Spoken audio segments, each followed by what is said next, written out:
शिवसेनेतील खासदार फुटीनंतर शिवसेना पक्षप्रमुख उद्धव ठाकरे त्या खासदाराच्या मतदारसंघामध्ये जाऊन दौरा करत आहेत. या 6 खासदारामध्ये एक धाराशिवचे खासदार ओमराजे निंबाळकर हे देखील आहेत.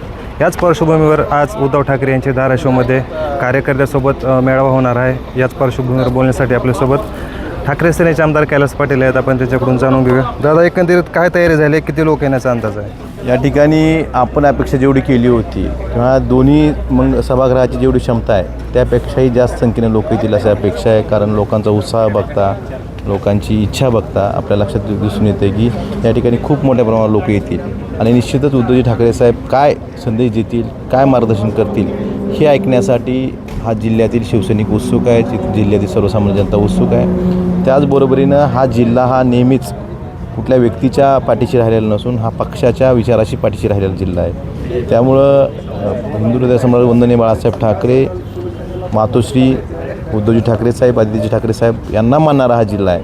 त्यामुळं निश्चितच परत हा जिल्हा मातोश्रीची एकनिष्ठ असलेला जिल्हा परत आपली सिद्धता दाखवण्यासाठी परत हा जिल्हा सज्ज झालेला आहे. ज्यावेळी उद्धव ठाकरे धाराशिवमध्ये यायचे, ओमराजेंच्या प्रचारासाठी येत होते, त्यावेळेस आपण सोबत असायच्यात, ओमराजेसाठी प्रचार केलेला आहे. आज उद्धव ठाकरे येत आहेत, आपण स्टेजवर असणार आहेत, पण ओमराजे त्या स्टेजवरती नसणार आहेत. काय भावना? मी स्पष्ट सांगतो की हा जिल्हा कुठल्या एका व्यक्तीच्या मागे नव्हता. यातला जिल्ह्यातला शिवसैनिक, सर्वसामान्य जनता ही मातोश्रीची एकनिष्ठ आहे, ठाकरे कुटुंबावर प्रेम करणारी जनता आहे. त्यामुळे कुणी नेते असले नसले तरी शिवसेना पक्षप्रमुख उद्धव ठाकरे साहेब यांच्याशी पाठीशी कायम राहिलेला हा जिल्हा आहे. बाळासाहेब ठाकरे यांच्याशी पाठीशी राहिलेला हा जिल्हा आहे. त्यामुळे कुणी असलं स्टेजवर किंवा नसलं तरी शिवसैनिक या इथला शिवसेना अबाधित आहे. कालही होती, आजही आहे आणि उद्याही राहणार. आपली भूमिका काय असणार आहे? आता आपल्याला आपले मित्र जे होते ओमराजे आपल्यासोबत नाही आहे, आपल्याला आज एक राजकीय विचार दृष्टिकोनातून आपल्याला त्यांच्यावरती बोलावं लागणार आहे. काय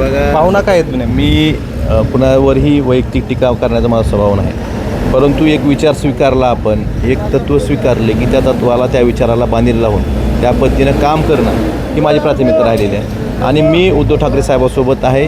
त्यासाठी, त्या पक्षवाढीसाठी, त्या पक्षाच्या माध्यमातून त्यांची संघर्ष करायची तयारी अशा कार्यकर्त्यांसोबत घेऊन सर्वसामान्याचा, या जिल्ह्यातील सर्वसामान्याचा आवाज बनून काम करण्याची माझी तयारी आहे आणि इच्छा आहे.